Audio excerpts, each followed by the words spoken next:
Welcome to the Making of Me podcast, where we explore the defining moment that shape extraordinary people into who they have become. Our today's guest is Joel Rakow, author, former cybersecurity advisor to the U.S. Secretary Service, Harvard postdoctorate fellows, former national park ranger, software executive, CEO, coach, and lifelong student of leadership and institution. Joel's debut novel, Life in Woke America, blending political thriller with social commentary, drawing inspiration from real events and exploring questions about loyalty, free speech, institutional trust, and civil responsibility. But long before the writing fictions, Joe's own life was shaped by feeling like an outsider, growing up in a family with limited financial means, never quite fitting in despite personal achievements, and later serving inside some of our American most respected institution, gave him a unique perspective on belonging, leadership, and the tension that arise when personal conviction collide with the organizational system. Joe, it's a pleasure and honor to have you. Thank you. All right. Yeah, thank you, Joe. So, Joe, before the government advisory rules, before the business leadership, who were you growing up, and how did feeling like you didn't quite fit into shape the person you become eventually? Well, so we were a Jewish family in a town of Germans right after World War II, and Oklahoma people who came after the Dust Bowl. So in America, there was a time when everybody got 160 acres for free Oh, if they would leave the eastern part of the country and move to the western part of the country. So there was a big rush. Lots of people went. 160 acres in some parts of Africa will support a whole family. Cow and some, vegetable garden and stuff. But then there are other parts of Africa where you need like 10,000 acres to support a family, right? Because the cow can't find what to eat. Same thing in Texas. So, and in Oklahoma. And so people came, and then they had this drought in the 30s, late 20s, I guess, and it got even worse. So the people who were just barely making it with 160 acres had to leave because they were starving. And so a lot of them went to California. Why not? Why not? And by then they knew about California. But when the Homestead Act was actually announced and they all went, people didn't know much about things. It was just like a newspaper that was like, 30 days, the news was 40 days old by the time they got it, and it just didn't have that much in it. So anyway, those people moved to California, and the Germans who escaped Germany, but, were a little different. And I was very tall, redheaded, left-handed. yeah.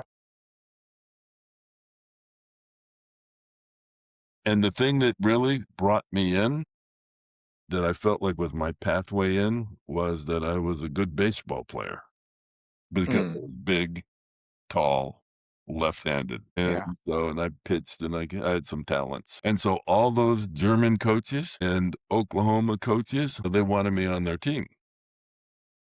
Whereas before, I was like the stepchild in the town. Yeah. And then, I became famous in the town. It was only 25,000 people in the town. And so I realized that if you provide value to other people, they don't really care what you look like. Yeah. And what. And I also was, I could hang in there at the top of the class.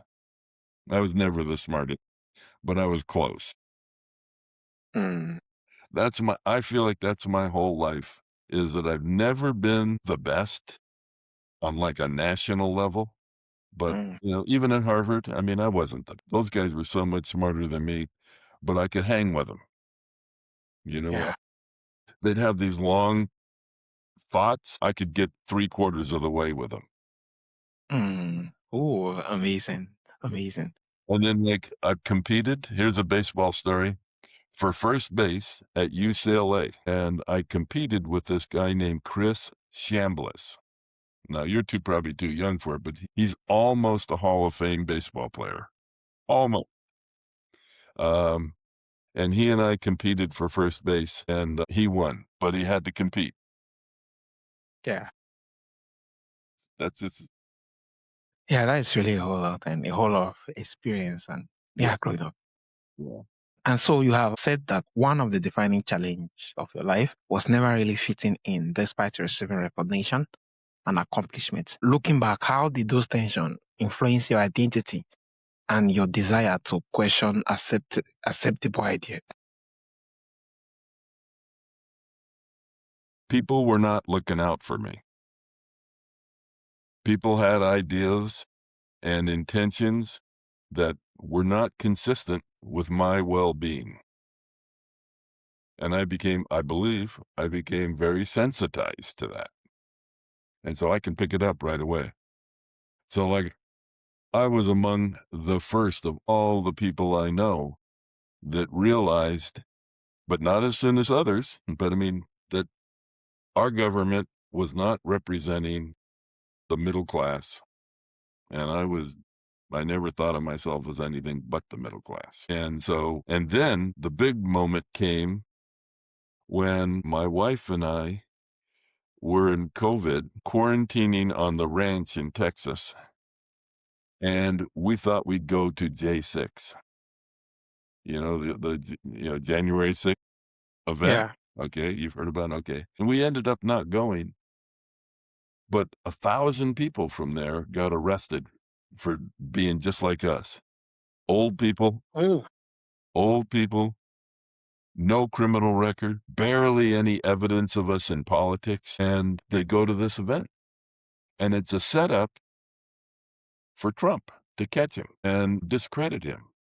But all these people were used as pawns, like chess, yeah. used as pawns, and they got arrested. No habeas corpus. They weren't charged because if you remember, they were arrested because this event was seditious, right? It was to undertake the government. It was to prevent the government from functioning. Sedition. But there was no sedition. It didn't meet the evidence standard for sedition. So they just held these people in jail. No, so they never charged them for years. You listen to the BBC. Yes, yes. Okay. So the BBC and the Voice of America, that's not the news that they tell. And that's why they were eliminated, maybe it was 6, 7, 8 months ago. Their budgets were shrunk because they're not doing the news, they're doing their narrative. Mm. And that's what I heard, and I picked it up. That got me where I'm here. I had to do something. Oh, what a time to grow up. And yeah, a whole lot of complication here and there. And the fact that people weren't looking out for you, you just have to kind of develop this trait of being sensitive towards, yeah, this is really a whole lot. And also you grew up just 20 miles from the southern border and later become the only non-pro character player on your baseball team. And how did those experiences expose you to different culture and influence the way you understand community and belonging? I never connected growing up at the border and playing on the Puerto Rican Vasquez baseball, because one's Mexico and the other's Puerto Rico. They're not Yeah. even similar. There's almost no similarity in their culture, except for the language. But even the language is really different with the accents and everything. And I think that addresses your question. I grew up enough, and I want to throw in the doctor, because very few black people in America have a black doctor. They always want to go to a white doctor because they think it's going to be better. Yeah. Yeah, yeah. I mean, we had a black doctor for those 22, my whole life. And he was the smartest man connected to our family, except Mm. for maybe my grandfather, who lived on the other side of the country, and I saw him like 4 times my whole life. So the point is, It was just another team. And what was different then, though, was I was in Harvard and I was driving around in the Oldsmobiles with these guys in the back seat, and we're going from one town to another. And so there's a lot of, locker room banter and conversation. And so, but it was cultural. It's like, what do I know that I can talk about with authority with these guys who don't know the world that I'm in now? I mean, if I were still roofing, I would have been able to talk. And they were mostly dock workers in Boston, Mm, which is a pretty big yeah, thing. But yeah. it was just another team and another set of teammates. Amazing, amazing. And so at one point, you choose to leave out the Democracy Party after the generation of family affiliation, rather than discussing politics itself. I'm curious about a personal side of the decision. Now, what values or experience made you feel you could no longer remain where you were? Well, I kind of already spilled the beans on that one. I never voted to the party. I just inherited being a Democrat, and I would lean towards a Democrat rather than a Republican because they had the right values. They supported the middle class, right? The working people. But they don't, now, if you notice, so it's a trend. It takes a while for things to change, right? So if you were to describe the Democratic Party, who do they represent? The very wealthy and the marginalized. We'll call them not even the very poor because they're not even citizens of the U.S. They haven't even had a chance to make their way, which is the great thing about America is anybody who shows up here can work hard enough that pretty soon they're in the middle class. Yeah. And the reason is that the economy is so healthy that it always needs new workers and you get paid. There's always somebody willing to write a check to you if you work. Mm, Now think about that. Because that's really the key to the whole thing of America is the economy. But the Democrats never have an economic plan. They have a tax plan. So they take what other people have built and then they want to use that money for the things that they think are good. And so they get so far away from what makes the whole thing work is the economy that now it's the very poor who aren't even citizens and the very wealthy who give them all their money so that they can go do these good things for the very poor. And it got so bad that it wasn't even the poor in America and the middle class which makes the country strong. And I picked that up early in 2020. Now it's not that early, but it's pretty early. And so I said that's not my party. They don't represent me. Again, yeah. they're not looking out for my interests. They're not looking out for the interests of my family. They're not looking out for the interests of the people that I hang out with. And, I Yeah. got a fair amount of money now, and I'm right kind of on the bridge between upper middle class and wealthy, but I still play tennis at the public parks, and I played ping pong at the senior center. I live in nice places, but I don't belong to any, like, country clubs. Yeah. Amazing. There's Amazing. a saying, "Any club that would have me, I wouldn't wanna be in." Mm, yeah. Yeah. Thank you. Thank you. Thank you for sharing. Yeah. Owing to the fact that they were not looking for the good for you. Yeah. Being aware and being making your own critical decision. And also you choose to write our fictions rather than memo on political commentary. What the storytelling allow you to explore that you fat an opinion piece alone could not. Yeah, that's a fun one. Um, my whole life, I've written stuff that's kind of academic, technical, or training. Very specific to, we'll call it what actually has to be. Has to be some verification that it's true. But with fiction, storytelling, is just a new avenue, and I've always wanted to do it, never had the time because I was always so busy, kinda like, trying to make it in the world, but now I don't have to. So now I got to just sit back and think and let a story come, and I just woke up one day and I had the story. I knew the whole story. I didn't know all the little piece parts, but I knew the total arc of the story. Mm. The news is so polarized, one side saying their specific argumentative view, and the other side saying their argumentative view. Yeah. And I felt there was room for a story in the middle that could tell it. This is not an anti-woke story. This is a story of a person who's not woke, but lives in a woke world. And so there are places where he can move, and then there are places where he gets stopped because he doesn't buy into the consensus. But it's not anti-woke. It's about a family of truth and betrayal, the two things going back and forth, under fire. That's the subtitle, right? Do you have that Yeah. subtitle, or do you have the hero's journey, which was the original Mm. subtitle? Yeah. Family truths and betrayal. Yeah. Amazing. Mhm. Amazing. And so you often return to the question of courage or conviction and standing by deeply held belief. Where did those qualities first begin developing in your whole life? Hey, if you're on the outside, that's the all you got.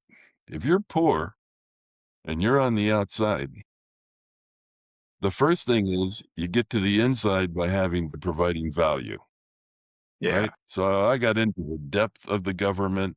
I got into the depth of corporations, and I was there, but I still had to be myself. I didn't want to just fit in. I wanted to fit in as myself. Luke maintained my integrity as a person and my view. So sometimes I had to be quiet, which is not easy for me, and sometimes I had to speak up. And so I'm still doing it. And Yeah. Amazing. as the captain of the baseball team, as the CEO of a business, and as an author, I mean, look what I've done. I've tried to figure out places I could get where I could have my own self. I could be my own self. And that's where I get it. Yeah. And Amazing. so I Yeah. used to say I was unemployable, but yet I was never unemployed. Yeah. I'd start my business or I'd buy a business. That way, nobody could really touch me. Yeah, having options. Yeah, it's really lovely, especially when you just make reference. So yeah, having values and getting to start from there owing to it's really a whole lot owing to a whole lot of traits is developed from there. And yeah, building resilience and everything comes from there. So it's amazing. Thank you so much for sharing your heart with us. If you could sit beside the younger self of Joe who felt like he didn't quite belong, what will you thank him for refusing to compromise that ultimately shaped the leader, writer, and I think he become. I do that every day. I'm Oh, I'm a court-appointed mm, special advocate for kids who don't have mm. parents. So I represent them in court as a non-attorney. I mean, as a just someone who can fight their battles for them, clear the way, and meet with them 2, 3 times a month, and that's exactly what I do. That was really lovely and really generous, and the fact that you have to sit with yourself every day and yeah, get to take yourself up. It's yeah. It's really amazing and a very lovely way of reframing things. And also your novel, Life in Woke America, combines suspense with commentary on institution, public discourse, and civil responsibility. What conversation were you hoping readers would have after finishing the book? Who the heck knows? Mm, I couldn't see that far into the future. I don't know. I'm fighting every day just to keep the book from being banned. yeah, yeah. Really, Oh, every day. Every day. Just day before yesterday. My own publisher, somebody inside the company, we don't know who, we don't know when, but they changed the key words on how to describe the book before it went to Ingram, who you may not know, Amazon, who you do know, and Barnes and Noble, who you may or may not know. Yeah. So the algorithms for finding the book were completely garbled. So it couldn't be found because somebody in that publishing company didn't like the title because they were afraid that it was an anti-woke book. I was on a web meeting, like a Zoom meeting, with the project manager of the book, and she puts a slide up on the screen that says these are the key words that are that were submitted because we were having some questions about traffic and analyzing. Not one of these is the one we gave them. No, it's Oh, one. And so here's what they say: anti-woke book. That's my key word that they put in there. Cancel culture book. Here's the one I like the best. Government overreach fiction. mm, It's not, they're saying it's not even true. Multicultural fiction. This is the key words that they submitted to Amazon, and that's why it wasn't working the way it should be. And if I hadn't been looking and doing the analytics on it, yeah. I never would have found it. It would have gone the whole time with these key words. You know what they should have been? Political thriller, family, and romance contemporary. Those are the key words. That describes the book. This doesn't. It's not anti-woke. Yeah. It's not. Now, the guy's not woke, the protagonist, and the family that he matches up with isn't woke, but they hire woke people. They have woke people who are friends. He grew up in the group home where there's lots of kids that became woke, and he sees them from time to time. I mean, it's not like a division. Yeah. Yeah. And Yeah. so Amazing. I'm still fighting Yeah. that battle. Yeah. A whole lot to really get done there. Yeah. And also, the novel draw inspiration from real world events while remaining a work of fictions. How do you decide where to draw the line between fictional inspiration and the imaginative storytelling? Okay, so there was a biolab discovered, owned by the Chinese in California. There was a congressional investigation of that lab. There was a report that was published. Okay, right? All those things are true. The facts that define it are true, and I have a copy of the report on my website, on the website for the book at lifeinwokeamerica.com. You can get that whole report with pictures and everything. And so I took enough so that it defined it, but you know, it wasn't a guy from the army that discovered it. It wasn't the Never Cry security defense that the inspector had that found it. I wrapped it around in how it was discovered, and it was a slightly different thing. But it's happened. And in the book, I say, well, if there's one, there's got to be more, right? The guy's thinking, he's talking. Well, if there's one, there's going to be more. And then, like, I guess it was, it's probably about 4 months now, they discovered the second lab in Las Vegas. Oh, Yeah. Here's the true part of it. So in the congressional hearing, they talk about how this lab was trying to change mice change their DNA so that they could carry Ebola, not get sick, but be contagious. Okay. And then so the threat was if you put a lab in a town around a military base and you do some things in the town, like you turn off the power, you do a big cyber attack, you do some kind of a drone attack, and you release the mice into the community. You got 1,000 mice, you release them, people are going to get sick. So you degrade the whole ability for the country to operate because this military base can't operate. Okay, so that's the theory. Do we know it's true? That's not a fact, Yeah. but it's there. The lab is there. They could do. Okay, so here's the real world thing. Do you know why that lab is called a biolab and not a bioweapon lab?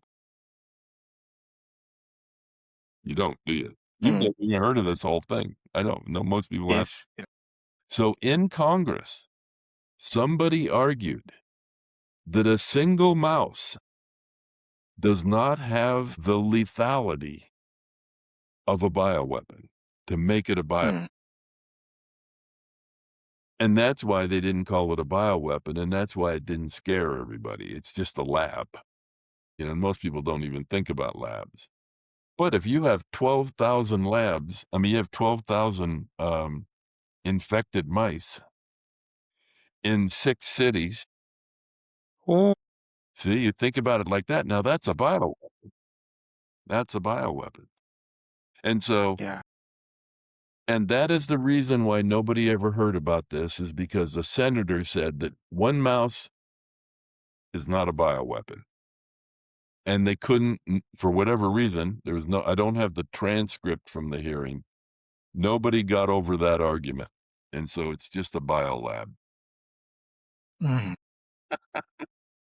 A whole lot to get a piece in here. Yeah, the biolab and a whole lot of experience at the So background of it. Yeah. I hope one of your last questions is, what do I think's going on Yeah. beyond all this? Yeah. Amazing. And also one of the themes are running through your books, the relationship between truth, free expression, and institutional trust. Why do you believe this topic has become an important to many readers today? So the question is, what do I think's going on, right? Yeah. Well, I think there are 4 groups. Okay. So the Biden administration was so weak that it probably wasn't even Biden who was president. It was the auto pen. You know the auto pen? Mm. So the auto pen, the president can't sign everything, right? He just doesn't have time. He's not there. So the president can give authority to a person in the office, and they'll run a document into the Yeah. auto pen, and it'll do it. And there's a specific procedure for that.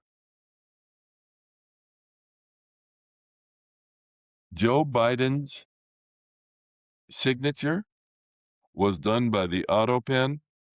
I forget the specific number, but more than 70% of the time. Oh, And even if you're in the government, if you ask, can we see the records for who was given the authorization to sign that bill or to sign that law? They haven't gotten them. Whoever's protecting them, you haven't seen the information because it's not being made available. It's like the ballots in Georgia. They won't release them. They fight for them. They hide. They deflect. They do everything. So anyway, we were so weak that the people who want to take advantage of America but bring it down are the World Economic Forum, the Muslim Brotherhood, the Democratic National Party.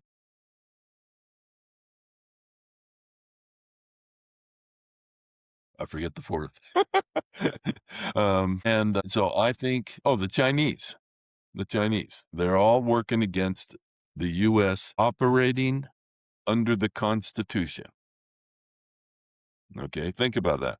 The Constitution is our framework for how to run a democratic republic, and it's been going for 250 years. One of the longest running democracies around. Now, it's a framework. So when liberals get in, they shift the rules a little bit, but they still follow the Constitution. When conservatives get in, it shifts to the right. And that's why we've been able to exist for so long. If you think about it, the Constitution was written while we were still riding on horses. Yeah. Now we're all the way to artificial intelligence, and we're planning on going and putting a colony on the moon. And yet that Constitution has only been amended 14 times. So it's a good it's the way to run a country. And we are, even though we're not perfect, we're the most prosperous country. People live the best. People are the freest of any country, and, so there's a lot to admire about this country and want to maintain. So the Constitution is the reference. But yet all these, the Chinese, the Muslim Brotherhood, the Democratic National Party, and the World Economic Forum, they're all trying to create issues that are not related to, you never hear them talk about the Constitution, right? They only talk about their democracy. This will ruin our democracy. This will ruin, well, yeah, it's their democracy that's going to be ruined if we stick with the Constitution. So that's what I think's going on. Now, how they do it? China has their unrestricted warfare. We know that they have lots of spies here. We know that they have lots of money that they give to our people to convert them. We know that the World Economic Forum is doing things like, running campaigns for certain judges and certain district attorneys and trying to get, influence the local governments. The Muslim Brotherhood is flooding our second-tier cities and figuring that they're going to outpopulate us, have more babies than we have, and the Democratic Party is just trying to stay in power forever and win every election. And so they're all over the election thing and ruining, destroying that. So we have all these enemies that are happening and coming at us right now. And none of them are saying, if you listen, none of them are saying what they're going to do, except for the Chinese who say we're going to do unrestricted warfare. But then Donald Trump comes out and he says, this is what I'm going to do. I'm going to drill, drill, drill. He aligns with the Constitution much better than any of these other people. But you never hear anybody say that, do you? No one is going saying, Donald Trump is like, you look at him, he's doing exactly what the Constitution permits. Every once in a while, he steps out, but then if the court tells him no, he just changes. So he's doing, he's just like he's a good citizen within the Constitution. These other guys, they don't even reference the Constitution. They're doing things that destroy the Constitution. That's what's going on. A whole lot to really digest in here. A whole lot. So lastly, whether I really agree with your perspective or not, what is the last question or principle you hope they carry with them after reading your Well, so here's what comes after Life in Woke America. I've created the Liberty Index. The Liberty Index is a AI operated assessment of a politician, an institution, a movie, a book, and its alignment with the Constitution. It will, you point it at a Supreme Court justice, it'll go and look at the evidence that's out in the world, what rulings, how they voted, what their rulings are, what the opinions that they write, and it will assess all of that and align it with the Constitution's values of free speech, equal opportunity, equal application of the law, and, a few others, and give a score. So like Clarence Thomas, he gets a 96. Um, John Roberts, he gets like a 58. And Ketanji Brown, she gets like a 20 to 22, 23, something like that. So that's just an example of the range. Trump gets an 87. Obama gets a 72, 71, something like that. So that's the Liberty Index. Now I'm creating a software application, like on a phone, like an app, and you can put in the name, you can select a picture, and then it will run it, and it'll create a little badge. But also gives three reasons why this score. It gives the rationale, what it found, why it has a score. And then it'll create a badge that you can then post on social media platform. Yeah, amazing, Okay, so amazing. now those are the big people, national, but now you can do it with your mayor, your local mayors that are running. Mm. You can do it for your school board. You can do it for your school superintendent. And so it's giving power of voice with research behind it for people who have to make a decision to vote. Pretty good. Yeah, yeah, amazing, amazing, amazing. A whole lot of things to look up in here and being able to kind of make corporate decisions after looking at them and yeah, viewing it from different perspectives. It's really robust and amazing. Also, from our audience who would love to reach out to you, who would love to take the survey too and get the book too, how can they reach out and where is the best platform? Okay, well, Amazon, it's available now, Barnes and Noble, and we sell the ebook on our own website, Life in Woke America, and we'll have your book up soon. Yeah, amazing. Thank you so much, Joel, for joining us for such a thoughtful conversation. Yeah, your journey just reminded us that some of the life important questions emerge from the experience of feeling like an outsider and having the courage to think independent. From a young man searching for where he belongs to serving in leadership roles across government, business, and academia, to becoming a novelist, exploring the question of institution, trust, free expression, and personal conviction. Yeah, your story demonstrates how we live experience can inspire meaningful dialogue through fictions, regardless of where listeners land. Yeah, they could actually explore your work and the willingness to ask difficult questions and invite conversation. Yeah, that remind us that thoughtful discussion remain an important part of healthy society. Once again, it's really a pleasure and honor having you on the show, Joe. Well, thank you. Thank you.